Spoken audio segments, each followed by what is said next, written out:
And obviously for me not knowing all the history, there was quite a lot of studying and so on. But chapters 45 to 50, which we are going to read afterwards, revolves around the Persian Empire, the fall of Babylon, and then the return of the exiles, then back to Jerusalem. But what is amazing is that God is physically the one, and we'll read it in chapter 45, that He has anointed Cyrus the Great of the Persian Empire to raise up. It was from God's hand that the Persian Empire raised. And we'll read it afterwards. So we'll start with Isaiah 46 verse 9 in this section that we'll read today. He says, remember the former events of old. Is that an instruction or not? So remember the previous things. Remember history. For I am El, and there is no one else. Elohim, and there is no one like me. And he says in verse 10, declaring the end from the beginning. Now, the Genesis 1 verse 1. I don't know if we've done it before, maybe some. But the whole salvation plan of God is spelled out in Genesis 1 verse 1. I think we've done it before, but we'll do it again. So in Genesis 1 verse 1, God has already said what He was going to do in the end. So He's saying through Isaiah that remember the things of old, because I have actually spoken of these things right from the beginning. So if all these things that I have spoken come true, what does it say about me? Or say about God? Is He trustworthy or not? So the things that was spoken and fulfilled, if that was accurately fulfilled, can we then say that it would be fulfilled for the future as well? So we have to stand on this word and say, well, if all these things happen, then Revelation is also going to happen. Amen?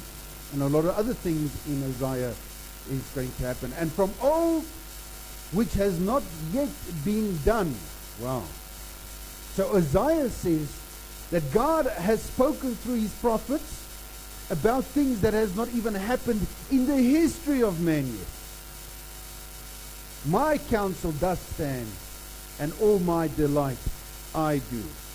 So these are being done for whose delight? For ours. For God's delight. He does it for His name's sake. So Isaiah 45 verse 1 says, thus said Yahweh to His anointed, to Koresh, which is Cyrus. So He anoints Cyrus, whose right hand I have grasped. So what does right hand mean in biblical terms? Strength, dominion, power. Okay. I have grasped to subdue nations before Him and ungird the loins of sovereigns, to open before Him the double doors so that gates are not shut. So the Persian Empire is going to conquer the world that was at that stage in the Middle East. And God has opened all doors for Cyrus. And we know that from previous teachings that Isaiah has spoken from the year 745 BC to about 685 BC. But all these things are only going to start happening round about 604 with Daniel from 603 to 535. So he has spoken many, many, many years before that what is going to happen. And what is so wonderful that he calls it by the name of Cyrus. Cyrus was not even an idea with their parents. He calls this anointed one by his name Cyrus, as he called John by his name, as he called Jeremiah by his name, as well as he called Yeshua by his name. Can you see? So people think, I'm going to give my child a name. You think you have decided to give your child a name, but God has actually ordained for you to give them that name. And most of you should actually go read your parashah section, the meanings of your name, then you'll see that your parents didn't by accident give you a name. It was God ordained. And we've done a study of our names. Speak to Professor Unti. He does that. So it is quite valuable to see the calling in your life. So what are we going to see is that Babylon, there was a battle of the empires during that stage, but Babylon is the head of gold. So he has spoken, Isaiah has spoken about everything, but now he's also speaking of the Persian Empire, which is the chestnut arms of silver. So he's more or less going to follow Daniel's predictions, because there needs to be more than one witness. Amen? So Isaiah plus the other prophets are actually witnesses that these things that will come is not just by random. It came because God said it was going to happen. So today we are going to concentrate on Babylon that falls by the hand of Cyrus the Great. Now, who knows about Cyrus? I'm one ahead of you. Okay, because now I know about Cyrus, but a couple of weeks ago I didn't know about Cyrus. So to give you an idea, this is the statue in Daniel's book. What we will see, and I'm going to show that in the last part of the presentation, that a remainder of every kingdom stays and goes into the next kingdom. And then it goes into the next kingdom, and then to the next kingdom. And eventually, when we get to the feet, we'll find that there is a portion of all these kingdoms within the last kingdom. And specifically, we're talking about religion, different religions, different cultures. They start intermingling, so what we find is that right here in the end, we find a portion of everything that comes from it. And I'll show to you exactly of Persia, what is still alive of Persia today. So Persia, the name for Persia, the country Persia, has been changed in 1927, 1929, I'm not so sure of the date. And it is called what country today? Iran. Before that, it was still called Persia. So we are going to look at Babylon. Babylon has been taken over by Cyrus the Great. But to understand Cyrus the Great, we have to now go back a little bit in history to go understand who was Cyrus and where did it come from. So there in this Fertile Crescent that we spoke about right from the beginning, this is a Fertile Crescent, and the battle of the empires were always in this Fertile Crescent. So while Babylon was Babylon was here in this Fertile Crescent in the area of Mesopotamia, there were two kingdoms called the Medes and the Persians. And these two, now, what we want to say is that we read from the Medes and the Persians, but in Daniel, we read suddenly that there was Belshazzar, and there was the writing on the wall, and then obviously, where did this come from? And how did, from Daniel's time, suddenly we read Darius? There is no connection between Nebuchadnezzar and Darius. Where does that come from? And this is what we want to do, is just to fill that gap. Now there's a legend, and it's just a legend because it's not proven, and it's not even found in any writing. But the legend is that Cyrus the Great dried up the Euphrates River. That was around, let me just go back, that was around Babylon. He dried up the Euphrates River, and he sent in his army to invade Babylon in such a way. But it's just a legend, but I thought it might be something. So let's go look at Cyrus. So there were two kingdoms, the Medes and the Persians. So I'm not going to really start from I'm just going to start here from Astyages. Astyages had a daughter called Mandane. Now Cyrus the first had a son, Cambyses. Now what they did is to secure these two kingdoms. Astyages gave his daughter to Cambyses, and from them were born Cyrus the second, which is Cyrus the Great. Okay. The Medes were a much bigger and stronger empire than the Persians. But through this alliance, we find that Cyrus actually, the Persians became the bigger between the two. So Cyrus the Great was born between Mandane and Cambyses. The grandfather Astyages then heard he had a dream. Astyages, having a dream that his daughter Mandane would give birth to a king who would overthrow him, ordered his general.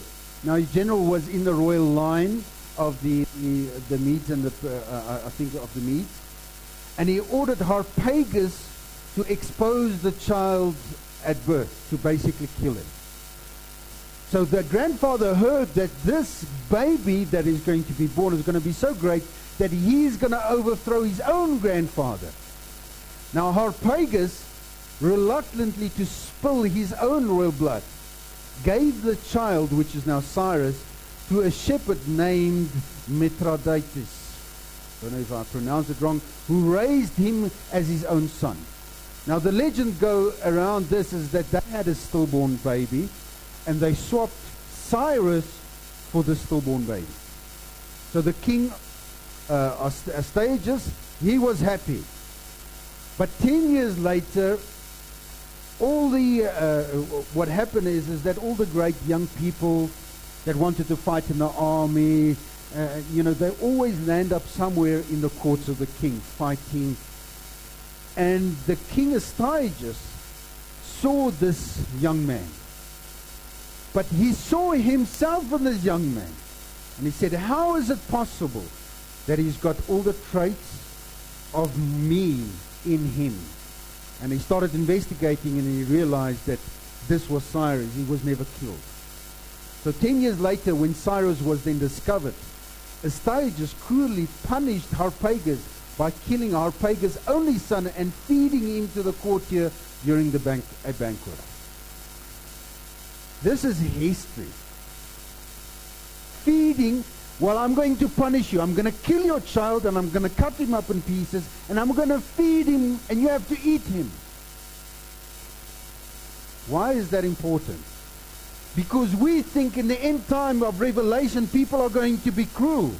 They are going to be even crueler than this.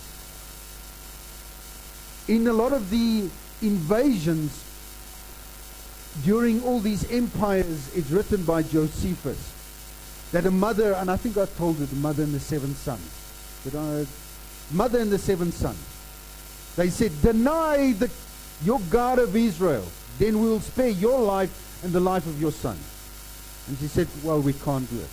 So they started cutting off the arms and the legs of the sons, and they threw them into this big oily fire pan. And they were burned or cooked basically alive. And they did with every son up to the point where they had to kill the mother, but she did not deny the God of Israel.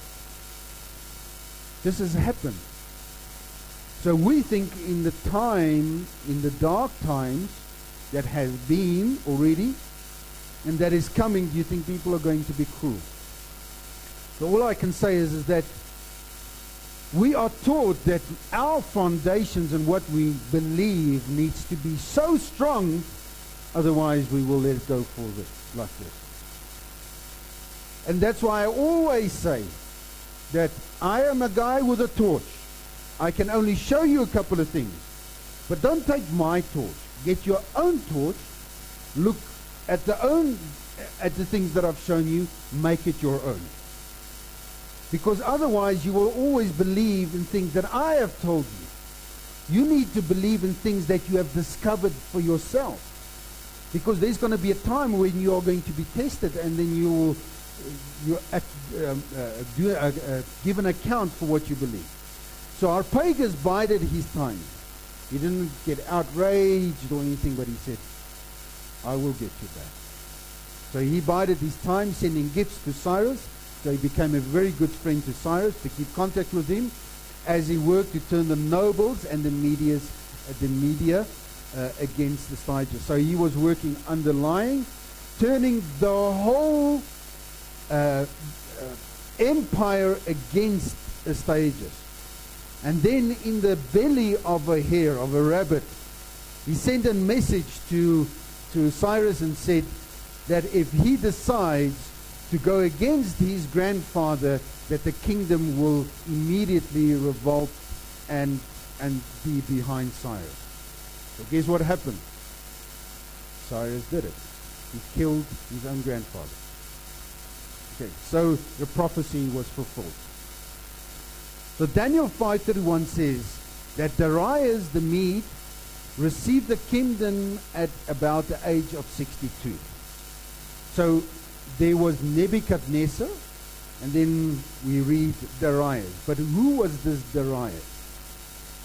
Now Darius could have been a governor of Babylon, but under the rule of Cyrus. But the other side of it, that they say what the Darius that we read in the Bible is actually Cyrus. So he was under a different name, also called Darius. So when we read in Daniel about Darius, the possibility is quite great that it was Cyrus himself. So 2 Chronicles 36:22 says, Now in the first year of Cyrus king of Persia, in order to fulfill the word of the Lord by the mouth of Jeremiah, the Lord stirred up the spirit of Cyrus king of Persia, so that he sent a proclamation throughout his kingdom. So Chronicles tells us through the word of Jeremiah, he stirred up the spirit within Cyrus to take all the Jews that were exiled into Babylon and send them back to Jerusalem. God did it. But I'll show you that it's not just in Jeremiah, that it's actually written in the portion that we are going to read today. In Isaiah 45 verse 4, he says, For the sake of Jacob my servant and of Israel my chosen, I also call you by your name. I give you a title.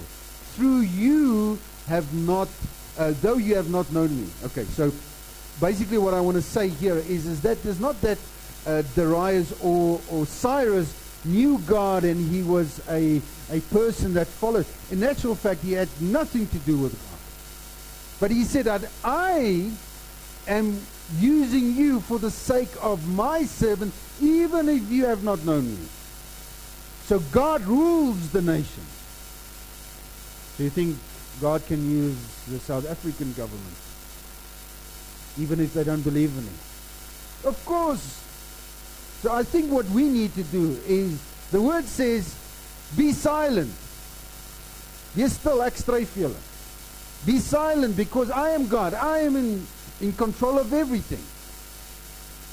So we see that on the Cyrus prism, it's like a little football that they've discovered in 1879. All the decrees of Cyrus has basically been written on this little prism. But what they found on this prism is that it's not just for the Jews that he did it for all the nations. Because even with Cyrus was a different type of person. He created his strong empire by loyalty, not just by force, but by loyalty. So Isaiah 45 verse 13, we read, I have stirred him up in righteousness, and all his ways I make straight. So he gets an unbeliever to walk in righteousness and in straight path. He builds my city and lets my exiles go, not for prize nor reward, declares Yahweh of hosts. So he lets them go back to Jerusalem, and he's going to get nothing for it. Explain that to me. Explain to me things done by the government today. They do it because there must be something in for me. But God stirs up a king called Cyrus, and he starts doing these things not for reward. Why? Because God is the one directing his footsteps. He's stirring up in righteousness, and he makes his path straight.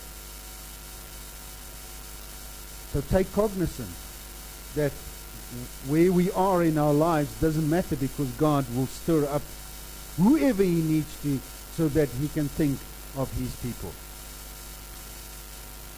So Cyrus died at an age of over his 70s. I'm not so sure exactly when, but it was somewhere in his 70s or at 70. And he built a monument to himself. Now that monument is still here today. And I don't know of any other grave that stood in such a condition like the one of Cyrus the Great. And that is quite miraculous, because all the others have been polluted and they've been taken apart. Why? Because he's written this on his tombstone. He says, "Oh man, whoever you are and wherever you come from, for I know that you will come. I am Cyrus, son of Cambyses, who founded the empire of the Persians and was king of the east. Do not grudge me this spot of earth which covers my body." And this is his tomb even still today in Iran. So Cyrus was definitely a different king. Cyrus had a son called Cambyses. Now we need to understand that in this empires, everything that happens in this empires will repeat itself in the empires to come after that, and even today. That within even the empires that are being built, you have successes and you have people following you, but it is you'll see what I explain now. You have to look for your back and at your back all the time, because Cambyses, the son of Cyrus. Let me go back. Cyrus was the one that sent them back to Jerusalem, and he also gave a decree, go rebuild the temple of God, and we will pay for it. That's who Cyrus was. Cambyses, his son, comes into power, and he halts this construction. Says, I don't want this temple to go ahead. He halts this whole construction. And then he also has a dream that his brother, Smerdis, is going to be king of Persia. So what does he do?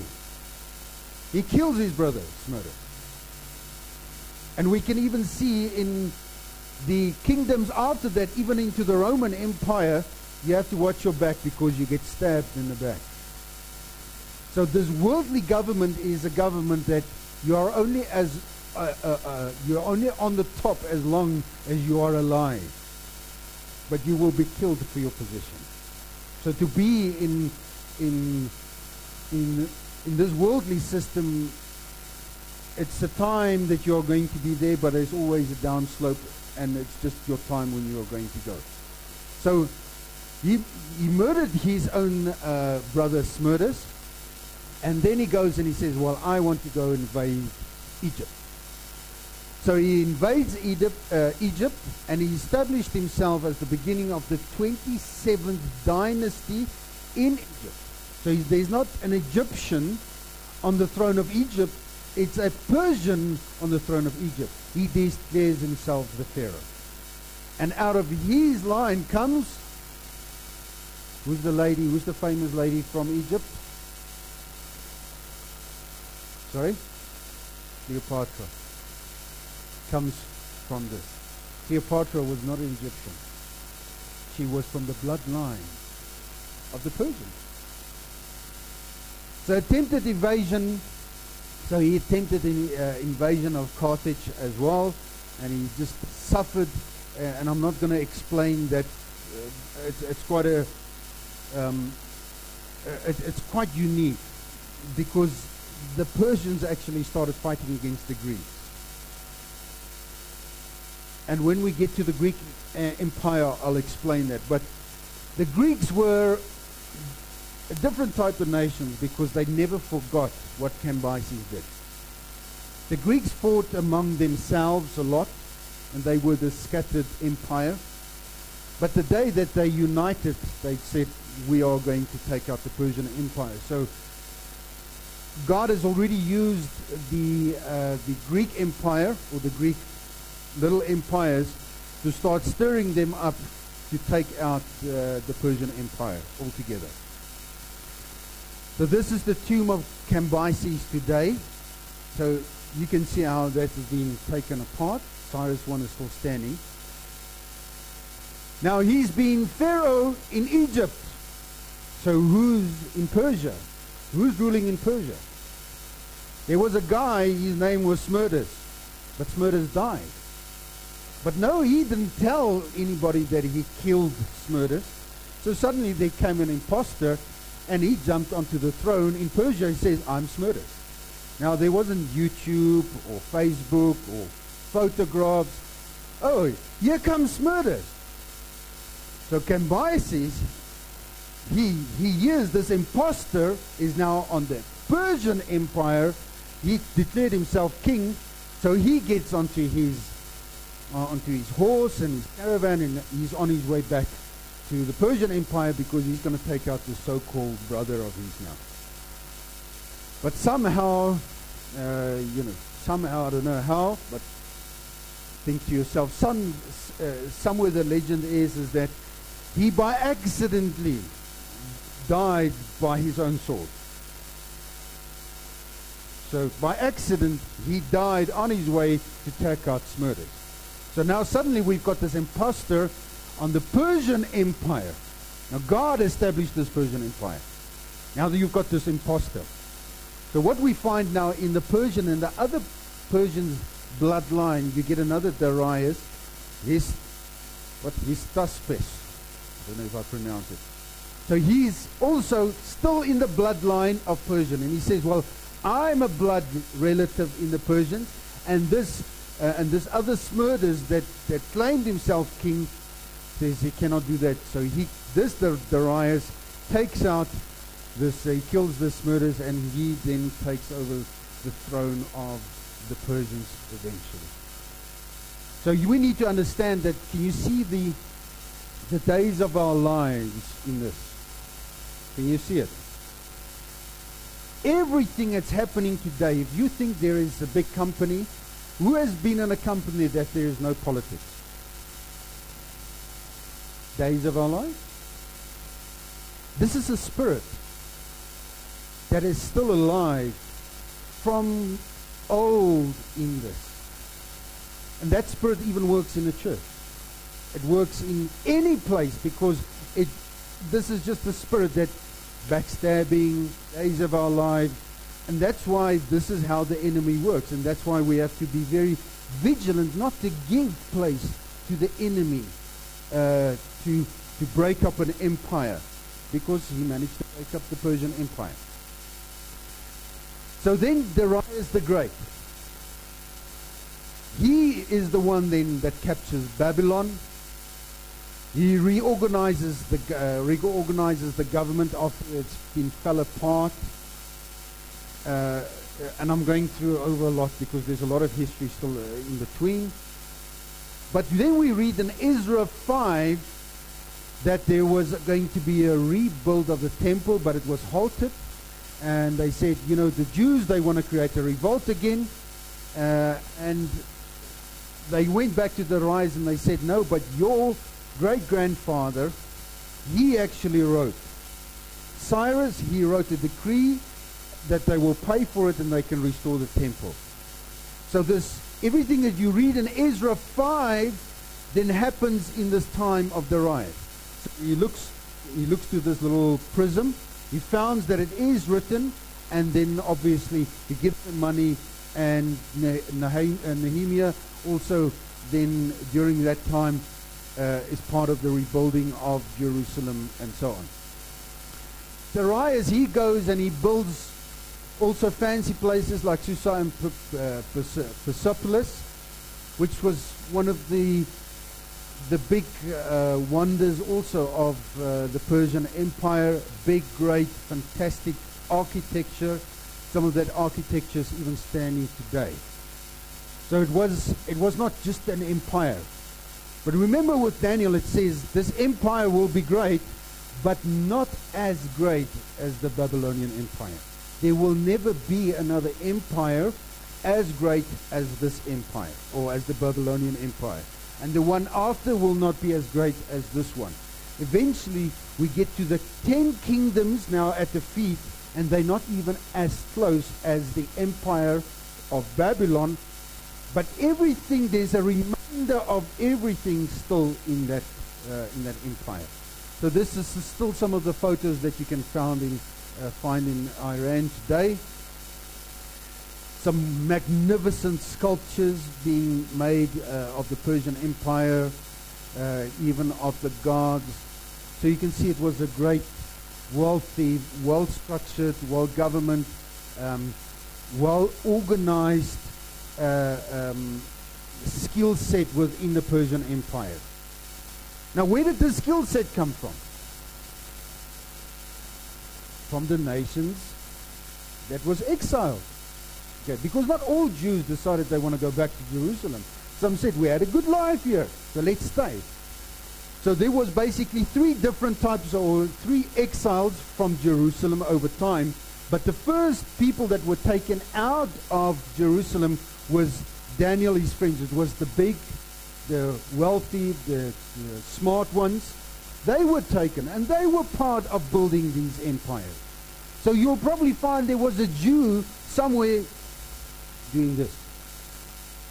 And eventually they start at the bottom, and then you read Daniel, and you read that some of these Jews become into the rulership in the king's court. Because God said, I'll make you the head and not the tail. And what you find is, Daniel is head. So here is some of this is a god of the Persian Empire. And you can't really see it there, but it's the fingers like this. Okay. This is important, and I'm going to explain to you why that is important. So this is the god. He's on wings, so it means that he can go speedily to any direction and go conquer, because they were this big kingdom that can conquer everywhere. This is in the Louvre Museum in Paris. Still some of the architecture of the Persian Empire.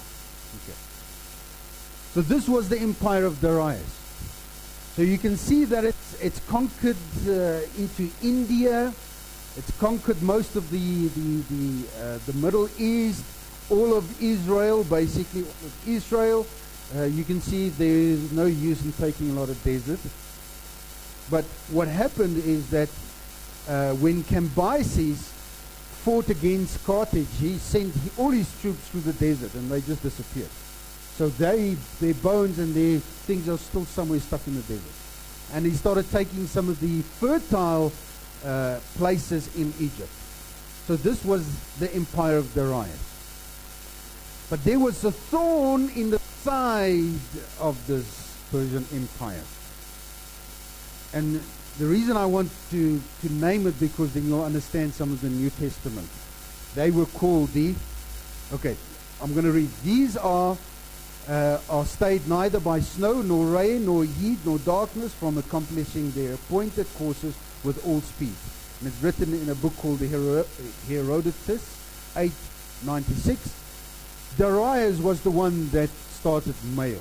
You know the guys running around with all this mail? It was his empire that started. So they ran wherever in the country. So if I wanted to send a message from here to Mesopotamia, get the postman. He didn't have a bicycle. He had to run. So he ran. So this was their first postal system in the kingdom. But they had a thorn in the side that fought. They came over the mountains, and they would loot the side of the empire continuously. And then Darius would get all his troops to go to this side to go fight against this nation, and then they would retreat over the mountains back onto the other side. And when Darius goes back, they go over the mountain and they loot everything, and he was just absolutely angry with these guys. And they were called, I'm going to tell you later, I need to finish this. In Iran in 1842, it was discovered the Behistun inscriptions. So do we prove the Bible true? Yes, we do, because it's in inscriptions, which is written in a Bible you can find against a side of a mountain. It's been carved in there. It's all the things that happened from Cyrus up to Darius is written in a wall of a mountain. So you think America was the first with their president's heads in the mountains? No. They did it. It's about 300 feet on top. Was discovered by Sir Henry Rawlinson in 1835 and George Cameron. And this is a photo taken of all this inscription. Now, Behistun means the place of God. So he declared himself, Cambyses basically declared himself God, a pharaoh in Egypt. So all their things have been written on the stone wall. And therefore, even an archaeological means we can still prove the Bible is correct. Okay. I watched a National Geographic, I think it was a 2 or 3 hour session of archaeological discoveries within Israel, and how they say that actually the Israelites were Canaanites that just became Israelites. And they use archaeological evidence to prove that Israel was actually never a nation. It was just Canaanite. And then they made themselves. So there was some of these guys that did all these this diggings and so on to prove that the Bible was right. And they have found the seal of King Hezekiah in Jerusalem, which proved the claim of the Israelites of Jerusalem. So on this inscription, it was written in Old Persian, Elamite, and Akkadian. So it was well-skilled people that could write in different languages. But the Old Persian language gave rise to the Elamite and the Akkadian deciphering, and then to the rest of the deciphering of their languages going forward. So it's written something like hieroglyphics. Today you will find that they've built something that you can actually go and study some of these writings there. Okay, so do you see that nation that was a thorn in their side? They are called Scythians. Have you read in the New Testament about the Scythians? It says in Colossians 3 verse 11, he says, where there is not Greek, because this is basically the Greek Empire. There's not a Greek and Yehudite, circumcised and uncircumcised, foreigner, a Scythian. So Paul was referring to the peoples staying in this area, the Scythians. Scythian, slave, free, but Messiah is all and in all. So even the New Testament testifies about people that was written about in the Old Testament. Because now you can start seeing that the one is built on top of the other. So all this is in history, so the scripture starts proving itself correct, even in history. Now eventually the Darius said he's sick and tired of the Scythians. He tried to go around, and not over the mountains to fight against them, but he had to go through the Greeks. And the Greeks said, sorry, you're not coming through, and they fought against the Greeks, and they won the first battle. And when people saw that, well, the Persians lost their first battle, they are conquerable, it was a downfall. Then all the rest of the Greeks said, well, if they can fall, then we can fight against them. And eventually the Greeks revolted against the Persian Empire. Now, something that is very interesting is that the religion of the Persian Empire is called and was called Zoroastrianism. I have to untie my tongue here. Zoroastrianism. And they had a prophet that was basically told by 7 angels, archangels, about this God. They believed in one God. So his prophet was called Zarathustra.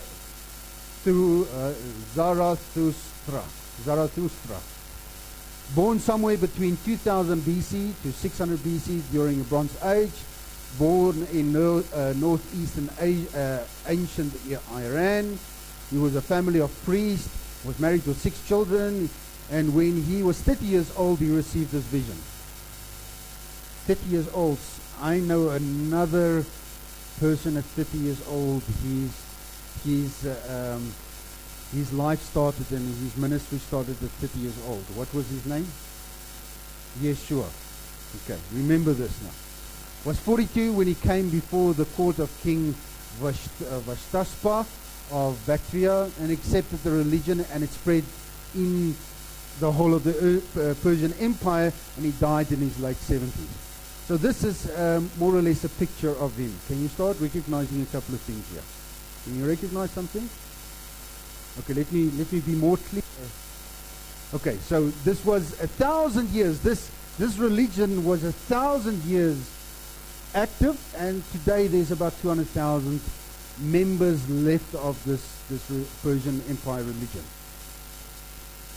So the interaction with Judaism and Christianity, they claim, and many claim, that their religion had an impact on Christianity and on Judaism. So Judaism is not something that God gave, they got it from them. Why? Because they actually believed only in one God, not in many gods. They were a monotheistic God, believed in a monotheism. They had the concept of heaven and hell and individual judgment. The ultimate triumph of good over evil, strict moral and ethical code, the concepts of resurrection, final judgment, and life everlasting. And they claim even the word Satan, paradise, and amen are Zoroastrian origin. The wise men, the Magi, that herald the infant Christ, were from them. So they claimed that. Okay, now, good. If they claim it, it means that they had to be still around somewhere. Christianity has been now around much longer than them. They have been, there's archaeological evidence in Christianity,